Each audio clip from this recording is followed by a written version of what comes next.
അവരെ നമ്മൾ സപ്പോർട്ട് ചെയ്യും. അവരിവിടെ ചേരാനും നമ്മൾ തയ്യാറാണ്. നമ്മുടെ ആവശ്യം ഈ ഒരുപാട് ആളുകൾക്ക് ഒരുപാട് പ്രശ്നങ്ങളുണ്ട്. നമ്മളിപ്പോൾ ഈ സംസാരിച്ചുകൊണ്ടിരിക്കുന്നതിനിടയിൽ എന്താ വെച്ചാൽ കൃത്യമായിട്ട് 1 മിനിറ്റിൽ 11 ആളുകൾ, ഞാൻ പറയുന്ന കണക്കല്ല, ആത്മഹത്യ എന്നാണ് കണക്ക്, 4 സ്ത്രീകൾ. അപ്പം അതിൻ്റെ എണ്ണം ഈ പറയുന്ന പുരുഷന്മാരുടെ എണ്ണോട് കൂടുതൽ. അപ്പോൾ ഈ മെൻസ് കമ്മീഷനെ BJP സപ്പോർട്ട് ചെയ്യാന്ന് പറഞ്ഞാൽ BJPനെ നമ്മൾ തിരിച്ച് സപ്പോർട്ട് ചെയ്യാം. തീർച്ചയായിട്ടും അതിനെ പ്രത്യേകിച്ച് ആര് മെൻസ് കമ്മീഷൻ തരുമോ നമ്മൾ അവരെ സപ്പോർട്ട് ചെയ്യും. അതാണ് നമ്മുടെ ലക്ഷ്യം. കാരണം നമ്മുടെ നാട്ടിലിപ്പോൾ ഏറ്റവും അത്യാവശ്യമായിട്ടുള്ള ഒരു സാധനം അതാണ്.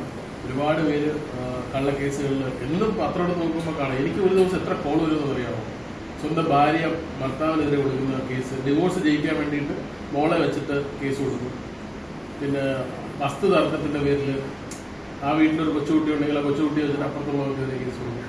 എല്ലാം കോടതി കേസ് കൊടുത്താൽ പോലീസ് FIR ഇടും. FIR ഇട്ടാൽ വാർത്തയാവും, പത്രത്തിൽ വരും.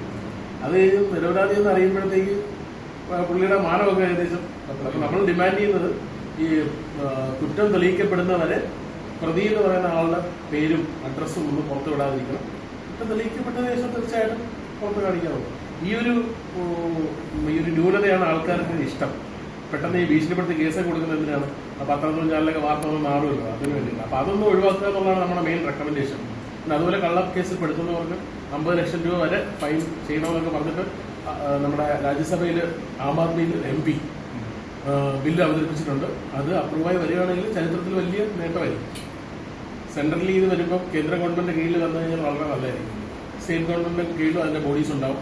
അതുകൊണ്ട് ആണുങ്ങൾക്ക് ഒരാണ് ഒരു കള്ളക്കേസിൽ പെടുമ്പോഴേ അവൻ്റെ വീട്ടിൽ എത്ര പെണ്ണുങ്ങളുണ്ട്, അവൻ്റെ അമ്മയുണ്ട്, പെങ്ങളുണ്ട്, മകളുണ്ട്, സിസ്റ്ററുണ്ട്, വൈഫുണ്ട്. അപ്പോൾ ഇത്രയും പേരെ ബാധിക്കുകയാണ്. അപ്പോൾ ഒരു പെണ്ണ് കാരണം നിരവധി പെണ്ണുങ്ങളാണ് ബാധിക്കുന്നത്. അപ്പോൾ അത് ആണുങ്ങൾ എനിക്കറിയില്ല, പെണ്ണുങ്ങൾ പീഡിപ്പിച്ചത് ആണുങ്ങൾ കേസ് കൊടുക്കാറില്ല. പക്ഷെ തിരിച്ചാണ് അതാണ് എളുപ്പം. നിയമം അവരുടെ പോകണം. ആണുങ്ങൾക്ക് കുറച്ച് നിയമപരീക്ഷ വേണമെന്നുള്ളതാണ് നമ്മൾ. ഒരു പെണ്ണ് ഇപ്പോൾ ഒരു ഫേക്ക് കേസ് കൊടുത്തല്ലോ, അപ്പം ഫേക്ക് കേസ് ആണെന്ന് മനസ്സിലായി കഴിഞ്ഞാൽ എങ്ങനെയാണ് ഫേക്ക് കേസ് കൊടുത്ത പെണ്ണിന് എങ്ങനെയാണ് നമ്മൾ ഫേക്ക് കേസിൽ നിന്ന് എൻ്റെ അടുത്ത് എല്ലാവരും ചോദിക്കുന്ന ഒരു കാര്യമാണ്. അത് ഞാൻ എൻ്റെ കേസിൻ്റെ എക്സാമ്പിൾ പറയാം. കാരണം എനിക്കതിൽ ഫേക്ക് കേസ് വന്നപ്പോൾ എനിക്ക് വളരെ നിസ്സാരമായ പൈസ കൊടുത്താൽ ഒഴിവാകാമായിരുന്ന, എന്നോട് കാശ് വയ്ക്കുന്ന ഓഡിയോ കേട്ടിരുന്നു. വളരെ ചെറിയ പൈസ കൊടുത്താൽ ഒഴിവാകാമായിരുന്ന കാര്യമുണ്ടായിരുന്നത്. സത്യം പറഞ്ഞാൽ വളരെ നിസ്സാരമായ പൈസ ചോദിച്ചു കൊടുക്കും. പക്ഷെ എൻ്റെ വാശിയായിരുന്നു.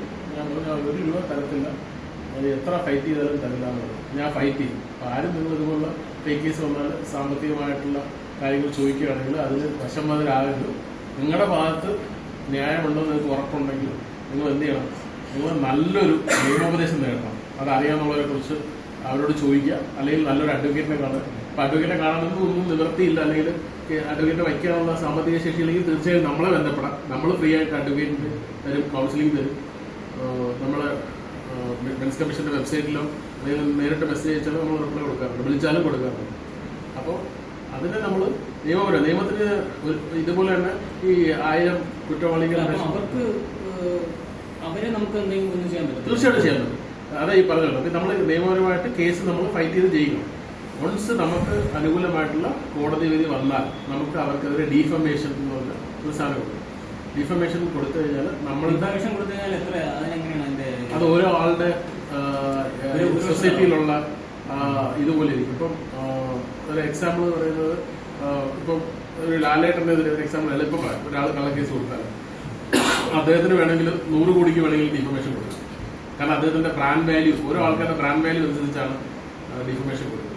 ഒരാൾക്ക് എത്രത്തോളം അയാളുടെ പ്രതിച്ഛായ ബ്രാൻഡിനെ ബാധിച്ചു എന്നുള്ളത് അയാളുടെ നഷ്ടങ്ങൾ അയാൾക്ക് അത് കാണിച്ചുകൊണ്ട് അതിനെ കോടതിയെ സമീപിച്ചാൽ കോടതി തീർച്ചയായും ഈ കള്ളക്കേസ് കൊടുത്ത പെൺകുട്ടിയുടെ വീടും സ്ഥാപക ജംഗ വസ്തുക്കളും ഈവൻ മറ്റേ ആത്തുള്ള സാധനം വരെ ജപ്തി ചെയ്ത് വാങ്ങി കൊടുക്കും. അങ്ങനെ കൊടുത്ത ചരിത്രമുണ്ട്, മനസ്സിലായി? അത് കോടതി വാങ്ങി കൊടുത്തിട്ടുണ്ട്. പല ഡിഫമേഷനിലൂടെ കള്ളക്കേസ് അനുകൂല വിധി ഉണ്ടാക്കിയെടുത്തിട്ടുണ്ട്. കാരണം കള്ളക്കേസ് കൊടുക്കുന്നു,